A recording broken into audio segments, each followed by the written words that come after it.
j'espère que vous allez bien. On est le mardi 4 juillet en fin de journée et je vous retrouve pour ouvrir le vlog des lectures du mois de juillet, vlog que j'ouvre de façon très précoce comparé à la dernière fois. J'essaye de changer les mauvaises habitudes, n'est-ce pas? Je me suis munie de la carte que Lucie m'a envoyée à la fin du mois de juin pour vous répéter les consignes de façon claire, nette et précise et que je ne me perde pas dans les termes.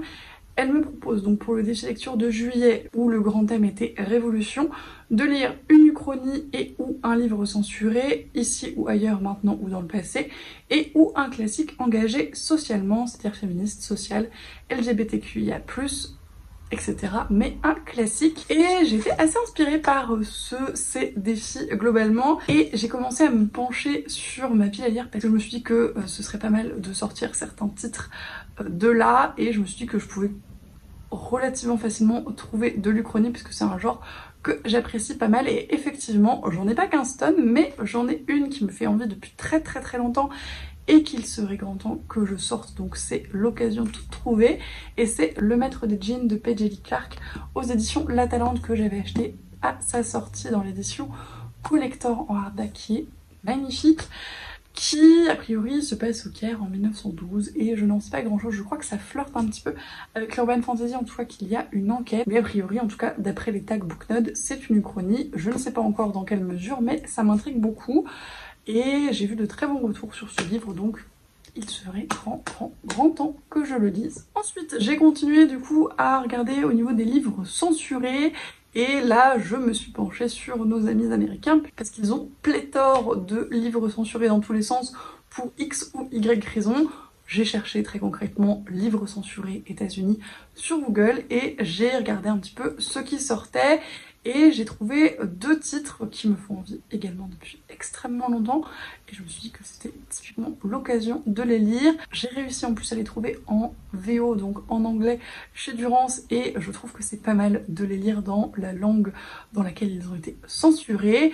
Le premier, c'est Genderqueer de Maya Kobabe, qui est donc une autobiographie mémoire et qui parle donc de l'enfance, jeunesse, adolescence de l'auteurice qui est queer et de comment ça s'est passé pour elle. C'est ma lecture en cours, je l'ai un petit peu attaquée puisque je refilme cette introduction de vlog. J'ai eu un souci de son pour le départ, je n'avais pas attaqué la première fois que je l'ai introduit, mais depuis je m'y suis un petit peu plongée et pour l'instant j'aime beaucoup ce que je lis, c'est hyper intéressant, très chouette à plein de niveaux, mais je vous en reparlerai un petit peu plus précisément ultérieurement. Et le deuxième livre que j'étais très contente de trouver en VO chez Durance, c'est de la même façon un comics, et c'est un livre qui me tente depuis un moment et qui me fait un petit peu peur de par les sujets qu'il aborde.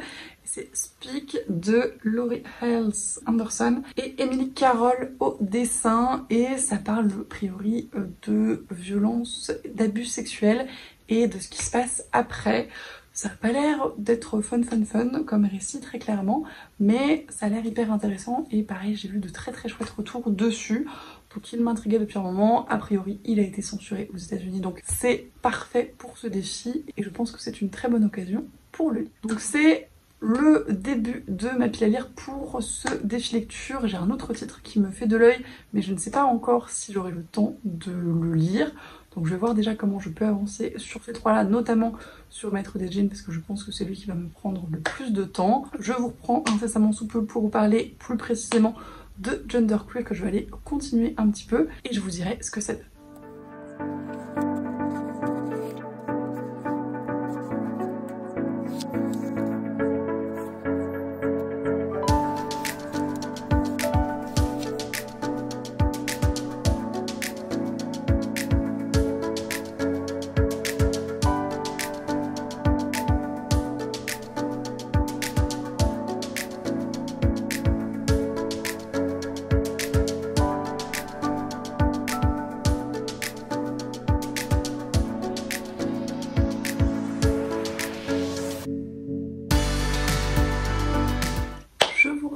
Un petit peu plus tard, on est le 7 juillet en fin de journée et j'ai 2-3 petites choses à vous montrer, donc je profite de filmer une vidéo juste après pour faire ce plan de vlog maintenant. La première chose, j'ai reçu ceci aujourd'hui et à en juger par le petit cœur que vous verrez juste là, je pense que c'est le colis de Lucie, la chose qui manquait pour le swap qu'elle m'a renvoyé. Donc je me suis dit que j'allais en profiter pour l'ouvrir ici. Je fais mes unboxings hors vidéo prévue dans les vlogs mensuels, je pense que c'est pas mal. Qu'est-ce donc? Donc c'est Marie Boisseau, l'illustratrice, et c'est très joli. Déjà, il y a une petite carte merci et ceci qui est a priori un éventail et qui a l'air très coloré et qui est absolument magnifique. Alors c'est formidable parce que pour les chaleurs qui s'annoncent, je pense que j'en aurai besoin et qu'il sera largement rentabilisé. D'ailleurs, il est déjà bien chaud dans mon appartement, donc je peux vous dire que c'est assez agréable et il est vraiment très joli. J'aime beaucoup le motif.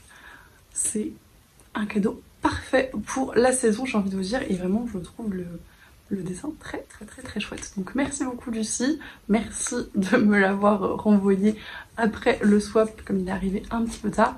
Ouais, je pense que je vais continuer comme ça, hein. Je sais pas si ça va s'entendre à la caméra mais c'est très agréable.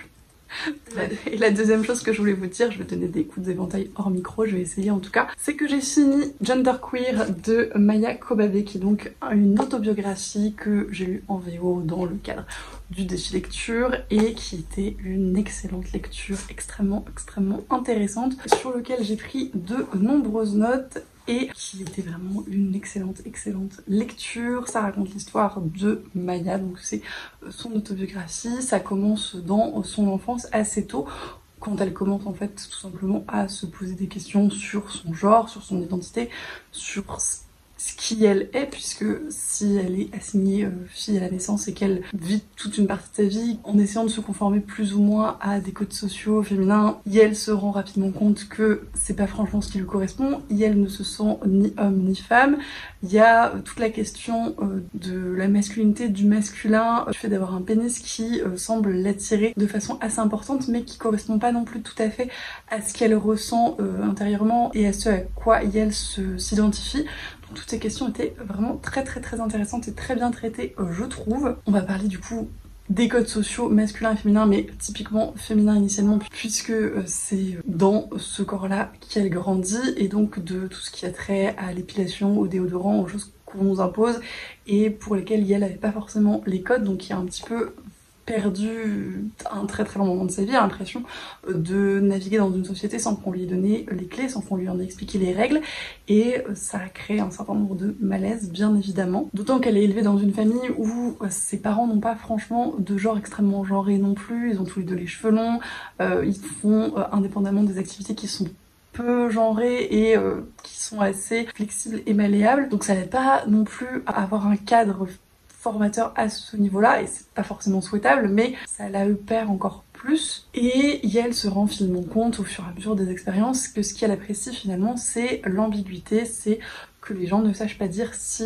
elle est une fille ou un garçon, et que c'est ce espèce de flou entre les genres qu'elle ressent et auquel elle s'identifie. Elle va aussi du coup questionner sa sexualité, savoir si elle est une femme lesbienne, elle est un homme trans hétéro ou bi ou pan ou voilà, plein d'autres sexualités, asexuelles également, parce que elle se rend compte que au-delà de l'attirance en fonction du sexe, il y a également le fait de ressentir une attirance sexuelle et le fait que le sexe en tant que tel n'a pas franchement d'intérêt, ou en tout cas autant d'intérêt qu'il en a pour la plupart des gens. On va parler aussi de ses lectures, et notamment de ses lectures dans le mouvement queer, et à quel point ça lui a permis de se rendre compte de tout ça et de se questionner et d'avancer sur un cheminement qui a pris quand même pas mal de temps, pas mal d'années, pas mal de questionnements en tout genre, et ce à quoi on voit bien qu'effectivement l'identité de genre c'est quelque chose qui est assez, d'une part, difficile à mettre le doigt dessus initialement, et puis qui peut être assez fluide également. Il y a une métaphore que j'ai beaucoup aimée où elle compare ça à une île, et où certains sont nés sur une montagne, certains sont nés sur une plage, donc les deux sexes assignés à la naissance, et que entre les deux il y a une forêt, il y a plein de choses, et certaines personnes sont parfaitement heureux là où ils sont nés, et d'autres ont envie de voyager, d'essayer autre chose et sont bien plus heureux dans d'autres paysages. Et j'ai trouvé que c'était assez marquant comme image, assez bien choisi. Bien évidemment, on va la suivre au travers de sa puberté et de tout ce que ça a pu avoir comme impact négatif pour Yael, avec les règles, avec la pilosité, etc. et sa vision de tout ça, le fait qu'elle ne supporte pas sa poitrine. Encore une fois, tous ces moments qui sont assez durs globalement, mais qui étaient très intéressants à voir de son point de vue et avec ses réflexions derrière. On aborde également le rapport médical et notamment à l'occasion des frottis de dépistage qui sont réalisés chez les personnes porteuses d'un vagin, d'un col utérin, et sur le fait que ces expériences, même réalisées avec des médecins qui a priori étaient plutôt à l'écoute, plutôt patients et essayant de bon an mal an finalement de faire au mieux, étaient absolument atroces pour elle et très difficile à vivre à plein d'aspects, et c'était assez dur à lire à ce niveau-là, et ça questionne encore une fois à plein de niveaux sur ce qu'on pourrait faire et ce qu'on ne fait pas forcément dans nos sociétés pour toutes ces personnes, notamment au regard des examens médicaux qui sont rarement adaptés à ce type de situation. Donc c'était encore une fois très intéressant à lire avec ses réflexions. Yael évoque aussi les pronoms et notamment l'apparition de pronoms dans les bios des gens sur internet dans les années 2010-2015, puisqu'Yael est née dans les années 90 je crois, et ce que ça lui a fait de se questionner à ce niveau-là, et comment Yael en est venue à choisir ses pronoms qui sont d'ailleurs eux en anglais, mais je ne sais pas comment le traduire, donc c'est pour ça que j'utilise Yael qui est celui que je maîtrise entre guillemets le mieux. D'ailleurs c'était très intéressant, il y a un moment donné où Yael a un professeur dans ses études qui utilise également un pronom neutre, et Yael raconte comment initialement c'était difficile pour Yael aussi et pour ses camarades de bien le genrer, de bien utiliser ses pronoms, en disant que c'était pas grave de se tromper finalement tant qu'on essaye de se corriger, tant qu'on essaye de faire l'effort et qu'on a cette envie-là et ce respect finalement du désir d'autrui. Et je trouve que c'était vraiment très chouette d'aborder ça comme ça, parce que effectivement c'est comme tout en fait, c'est des habitudes à construire et initialement on se trompe, et l'important c'est d'avoir des bonnes intentions finalement et de respecter les souhaits d'autrui bien évidemment. Et le dernier point que j'ai trouvé très intéressant, c'est lorsqu'elle raconte une entrevue, une discussion qu'elle a eue avec sa tante je crois, qui est queer, qui est lesbienne si je ne dis pas de bêtises, qui émet l'hypothèse que cette transidentité, cette non-binarité soit une forme de misogynie intériorisée, et que c'est finalement le fait que la société soit patriarcale et qu'il y ait un dégoût des femmes assez prépondérant que cette non-binarité émerge, et que c'est juste un symptôme de ça. Et donc on voit le personnage de Maya donc se remettre beaucoup en question à ce niveau-là et se demander si effectivement c'est ce qui se passe pour Yael. Et pareil, Yael se rend rapidement compte que c'est pas du tout ça, qu'elle n'a pas franchement de dégoût des caractéristiques féminines plus que des caractéristiques masculines, c'est vraiment l'ambiguïté qui lui plaît, dans lequel Yael se retrouve. Et donc ça clôt le débat entre guillemets à ce niveau-là. Et ça j'ai trouvé ça très chouette, parce que c'est effectivement quelque chose que j'avais déjà entendu, et je trouve ça bien d'avoir le point de vue d'une personne non binaire à ce niveau-là, puisque c'est un petit peu la base. Donc voilà, c'était vraiment une excellente lecture, je vous le recommande chaudement si ces questions de genre, de transidentité, de non-binarité et globalement LGBT vous intéressent, parce que ça ratisse assez large. Il y a vraiment beaucoup de diversité et de représentation qui sont très intéressantes, qui sont très bien faites, qui sont très pertinentes. L'autobiographie est très bien réalisée, le cheminement est assez clair et on voit vraiment tout le cheminement de pensée de Maya et de ce que ça a été dans sa vie, et c'est absolument passionnant et très éclairant. Ça a été traduit en français du coup chez Casterman si vous ne voulez pas le tenter en VO, mais vraiment encore une fois, si c'est des questions qui vous intéressent, si c'est des questions qui vous touchent, n'hésitez pas à le lire.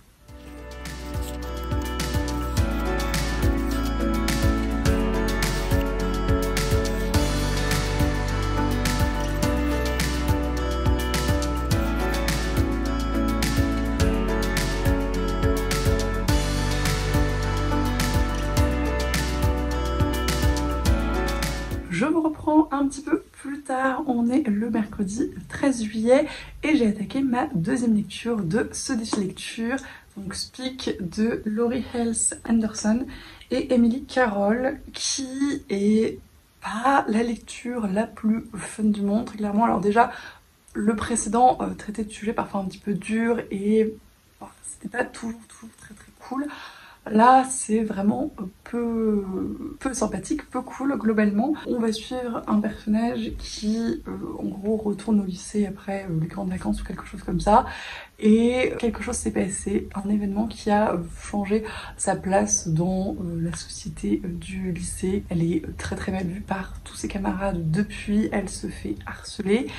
Et on sait pas trop ce qu'il en est. Alors, le résumé dit que quelqu'un l'a blessée, he hurt me, mais on ne sait pas exactement dans quelle mesure est-ce qui s'est passé, et on voit juste là toutes les conséquences que ça a, et notamment qu'elle n'arrive pas à en parler et qu'elle se fait juste très mal voir en rapport avec tout ça et harcelée, et c'est très difficile parce qu'il y a d'une part la violence qu'elle reçoit de la part de ses camarades, de la part de ses parents dans une certaine mesure, parce qu'ils ne comprennent pas non plus que ses notes diminuent, qu'elle ne soit plus la même qu'avant, et toute la violence qu'elle reçoit d'elle-même parce qu'elle se dévalorise, parce que c'est psychologiquement très dur, et donc elle s'enferme dans cette spirale. Donc il y a vraiment des moments qui sont très difficiles. Emily Carroll, je l'avais déjà lu dans Into the Woods, qui est assez horrifique. C'est une espèce de conte un peu d'horreur et de choses comme ça. C'est la personne qui met en dessin, et on retrouve, je trouve, un petit peu ce côté-là avec des planches très sombres, avec à certains moments une espèce de monstre qui est assez représentatif de tout ce qui se passe dans sa tête, je pense, et qui est assez bien trouvé à mon sens. Et voilà, donc c'est vraiment pas le fun. La couverture rose est assez déceptive à ce niveau-là, mais c'est très bien rendu. On a mal pour le personnage principal à tous les niveaux, et j'espère que ça va s'améliorer pour elle. J'en suis là à peu près du bouquin, donc j'en suis à un tiers environ. Pour l'instant, ça ne s'annonce pas très bien, mais j'espère que ça va s'arranger, qu'on va un petit peu en savoir plus, et que voilà, ça va progresser de façon positive, à voir. En tout cas, c'est très intéressant la façon dont c'est fait. C'est en gros des petits chapitres sur des instants de vie, et ce qui est intéressant aussi, c'est qu'on voit que tout ne tourne pas autour de cet événement, mais qu'il impacte quand même énormément sa vie, même quand ça ne tourne pas autour de ça et du harcèlement. Et bon, ça, je trouve que c'est très bien géré, mais c'est pas très joyeux non plus. Je vous en redonne des nouvelles quand je l'ai un petit peu avancé, et si j'ai des choses à vous en dire.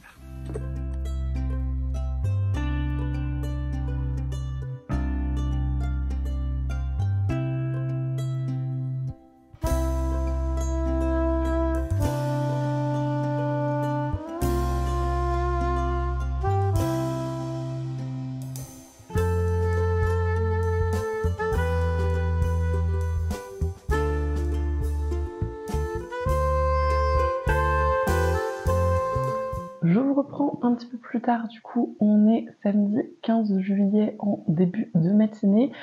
Je vous reprends un petit peu tard par rapport à mon avancée dans le challenge, puisque avant-hier soir j'ai fini Speak de Laurie Halse Anderson et Emily Carroll, que j'ai aux éditions Oder, mais qui est, je crois, traduit en français. Je ne sais plus dans quelle maison d'édition, je vous le remettrai si je le retrouve, qui était une lecture très intéressante, extrêmement bien fichue graphiquement, je trouve. Comme je le disais dans les plans précédents, il y a vraiment ce truc de bête intérieure, d'horreur intérieure qui est très bien retranscrit par les dessins d'Emily Carroll. Je trouve qu'elle fait très bien ce type de dessin, et ça fonctionne très bien, même pour des choses plus abstraites comme c'est le cas ici, parce que vraiment tout se passe dans l'intériorité du personnage principal à ce niveau-là, et ça ne le rend que plus poignant, et ça ne le rend que plus déchirant et violent finalement dans cette façon de narrer, et l'histoire fonctionne très bien à ce niveau-là. Sur le scénario, c'est un petit peu plus classique dans ce genre de récit d'adolescente qui a survécu à une agression sexuelle, puisque c'est le gros pitch du récit. J'en ai déjà lu quelques-uns, et c'est vrai que souvent on a cet arc narratif qui revient, qui est efficace, cela dit, et qui permet de traiter vraiment point important. Et là, je trouvais que c'était d'autant plus exacerbé par cette narration graphique qui montrait très bien la violence interne que ressent le personnage, qui n'est pas toujours extrêmement bien rendu en récit classique, en narration classique finalement, parce que c'est des choses sur lesquelles déjà les mots sont difficiles à mettre pour les victimes. C'est d'autant plus difficile, je trouve, à verbaliser par une narration plus ou moins interne, et parfois il n'y a juste pas de mots.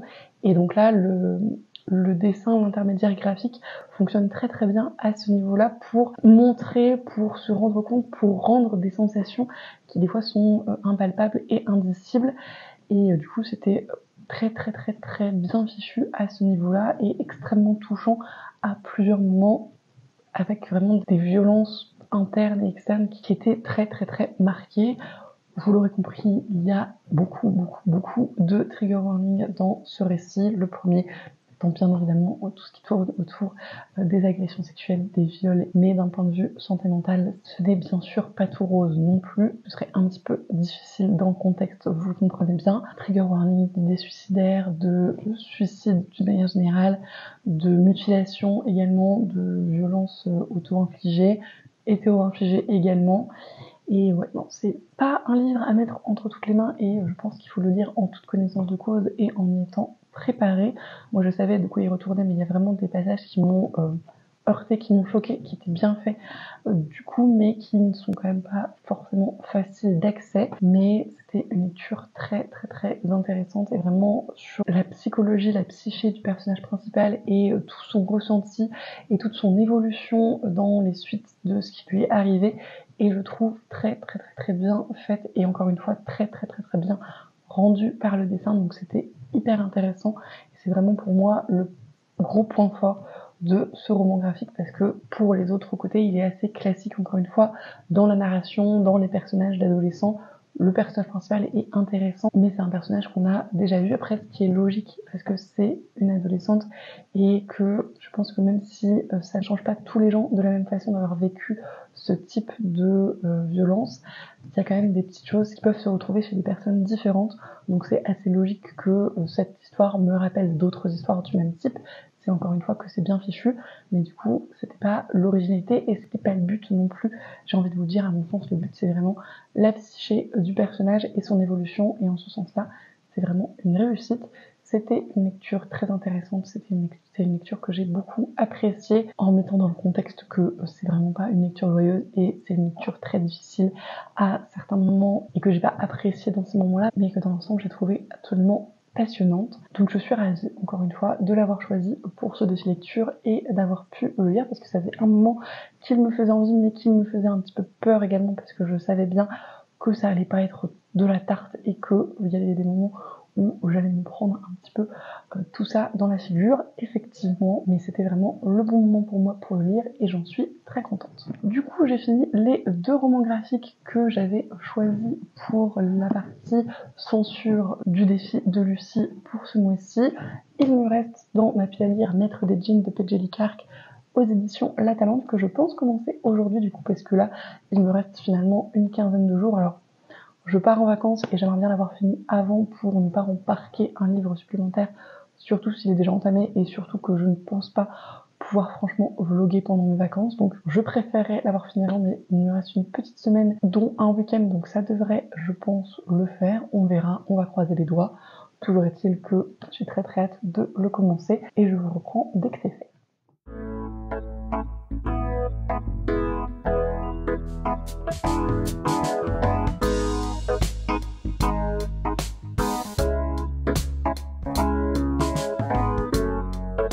Je reprends toujours avec des tests micro, parce que je ne sais toujours pas si ça passe bien ou non. On est dimanche 30 juillet, fin de journée, il est quasiment 20h, et je viens de rentrer de vacances. Je vous avais dit dans le clip précédent, pour lequel je ne sais pas du tout comment le son a fonctionné, que je ne vloggerai pas du tout pendant une semaine, et que j'allais vraiment me reposer, et c'était absolument formidable. Mais du coup je ne sais pas du tout ce que vous avez vu dans le clip précédent.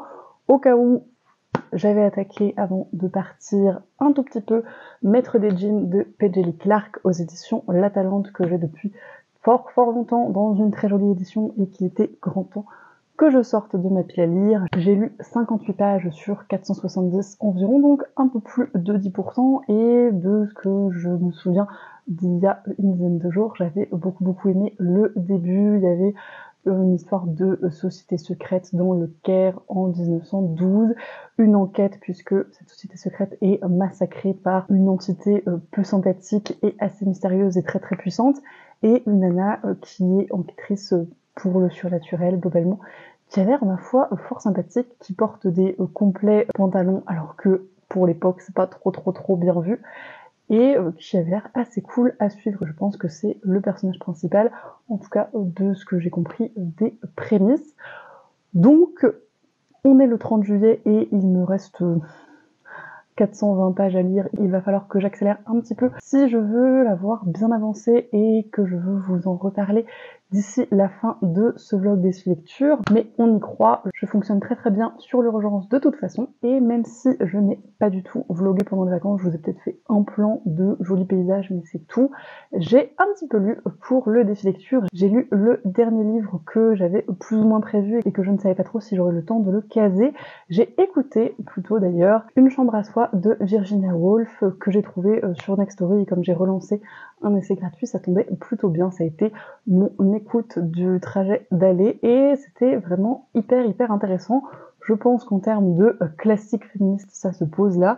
C'est vraiment le premier titre qui a popé dans mon cerveau quand j'ai vu cet intitulé dans le défi de Lucie. C'est un livre que j'ai envie de lire depuis un moment, et bon, je me suis jamais penchée sur Virginia Woolf parce que je pense que ça m'intimidait un petit peu, parce que je savais pas trop par quel bout commencer, etc. Là, c'était l'occasion. J'ai vu qu'il était dispo sur Nextory, j'ai vu qu'il était pas très long, ni en papier, ni en écoute, puisque l'écoute doit faire 1h30, 2h, quelque chose comme ça, donc ça a été très vite écouté, et c'était très intéressant. J'ai pris des petites notes, puisque du coup ça fait un moment que j'ai terminé mon écoute. C'est un livre pour lequel j'avais fait un petit peu de recherche, parce que c'est un essai pour lequel je pense qu'il est important d'avoir le contexte. C'est un écrit qui a été publié en 1929, donc avec tout le mouvement des suffragettes notamment en Angleterre, et qui est assez significatif de l'époque effectivement. Et ça commence par Virginia Woolf qui s'adresse à nous en nous disant qu'on lui a fait la demande d'écrire sur la femme et le roman, de rapprocher ces deux entités dans un même texte. Et c'est ce qu'elle s'efforce de faire, c'est ce qu'elle s'efforce de questionner. Elle va commencer par aller à la bibliothèque et à faire des recherches à ce niveau-là, et à voir ce que ça représente, les femmes et les romans dans la littérature, se rendre compte que la grande majorité du corpus est écrit par des hommes, se demander ce que les hommes ont à raconter sur les femmes, pourquoi il y a peu de femmes qui écrivent, pourquoi il y a peu de femmes qui écrivent sur les hommes alors qu'il y a tant d'hommes qui écrivent sur les femmes.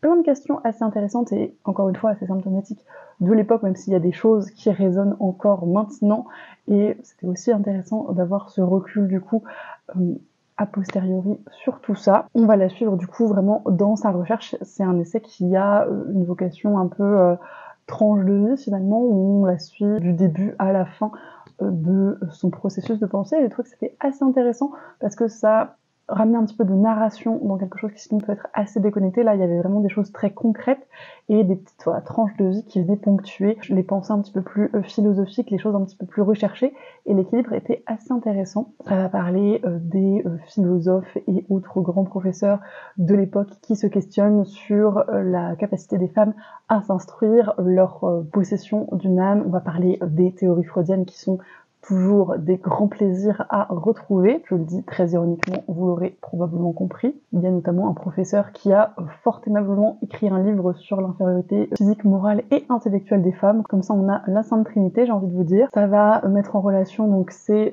écrits publiés et le journal dans lequel il est également très peu question des femmes, et donc, encore une fois, de ce que ça amène comme vision et comme miroir de la société en ce sens-là. Ça va parler du rapport et de la domination dans la société patriarcale de l'époque des hommes sur les femmes, et de leur impression de supériorité qui amène du coup fatalement, de ce point de vue, la femme en position d'infériorité. Et elle va, pendant une assez grosse portion de l'essai, faire un exercice de pensée en imaginant ce qu'aurait été une femme à l'époque de Shakespeare, un génie comme Shakespeare, sa sœur finalement, aussi douée que lui, mais dans une société qui ne l'accepte pas, qui ne lui permet pas d'exprimer son génie, et ce que ça aurait eu comme conséquence pour elle.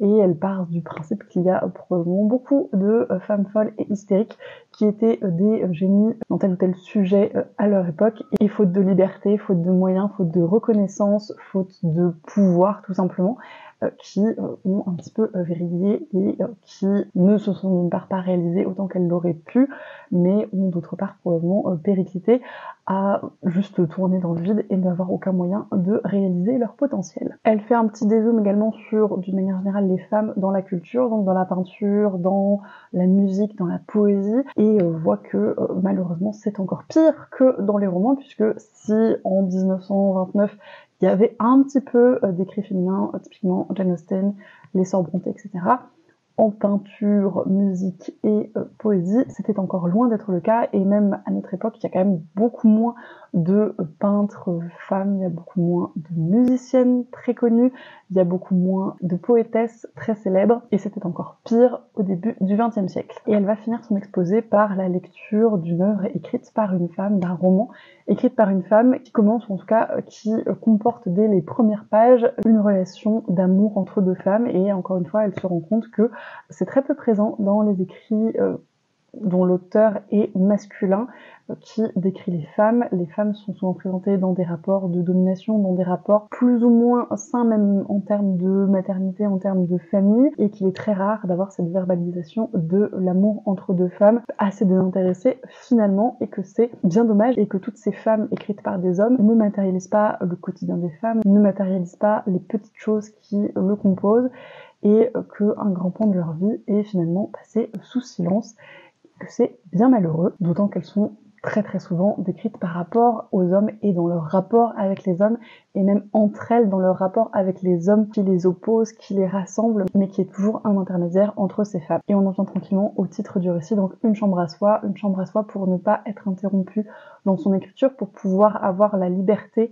et les possibilités d'écrire autre chose que des romans parfois un peu légers et pas si abouti que ça, une chambre à soi pour se poser et poser ses idées, et la capacité à subsister, la capacité financière à s'assumer, avoir une rente qui permette de se consacrer pleinement à l'écriture et à son art, comme ça peut être le cas d'un certain nombre de romanciers et autres artistes globalement. Il y a une petite phrase vers la fin du récit que j'ai relevée, que j'ai trouvée très intéressante. Globalement, l'autrice dit que deux sexes lui paraissent très insuffisants pour décrire l'étendue et la diversité du monde. Donc on voit que ça commence peut-être un tout petit peu à questionner la notion de genre même à l'époque, et je trouve que c'était assez intéressant à souligner. Et globalement, la conclusion, c'est que la liberté intellectuelle, la liberté à se réaliser, la liberté à faire des choses, ça dépend en grande majorité de la liberté financière et des choses matérielles, et que plutôt que de discuter les facultés et les capacités intellectuelles d'une femme, il serait bon de discuter de ses capacités matérielles et de l'argent dont elle dispose,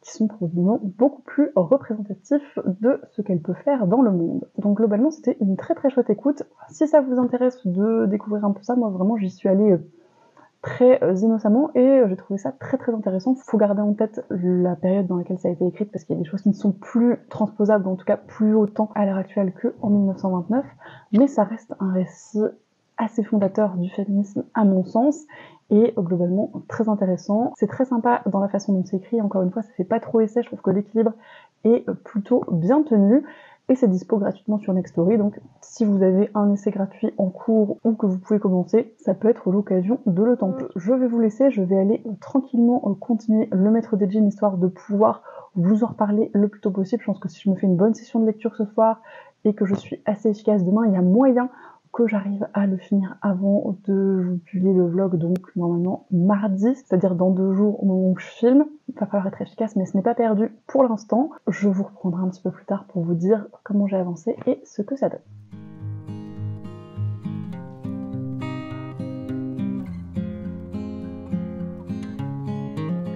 je vous reprends un petit peu plus tard, on est mardi 1er août, il est 14h et je n'ai pas encore fini Le Maître des Djinns de P.J. Lee Clark.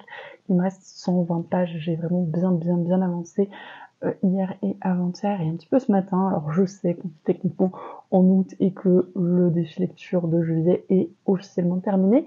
Cela étant dit, je poste normalement ce vlog ce soir si tout se passe bien. Donc tant que je n'ai pas posté le vlog, je considère toujours le défi comme actif.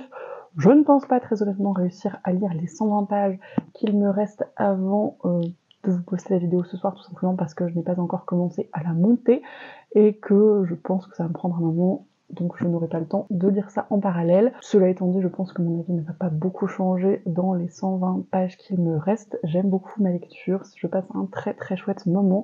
J'aime énormément l'ambiance. On est donc au Caire en 1912 et c'est une chronie puisque le Caire et l'Égypte d'une manière générale sont libres, ne sont plus des colonies anglaises, donc bien avant leur indépendance pour nous en 1922, et ce du fait de la présence notamment des djinns et autres créatures fantastiques qui ont bien penché dans la balance des forces en présence au moment de leur velléité d'indépendance. Et du coup, il y a plein de pouvoirs qui ne sont pas du tout ceux normalement en présence à l'époque pour nous, notamment en termes de puissance européenne, etc. Et c'est très intéressant à découvrir. Il y a, outre les djinns, plein d'autres peuples féeriques fantastiques qui ont l'air présents, mais comme on est au Caire, on se concentre plus précisément sur le fantastique oriental, et c'est très chouette d'une manière générale. Le contexte historique et géographique, politique est très intéressant, et l'ambiance orientale est très bien rendue.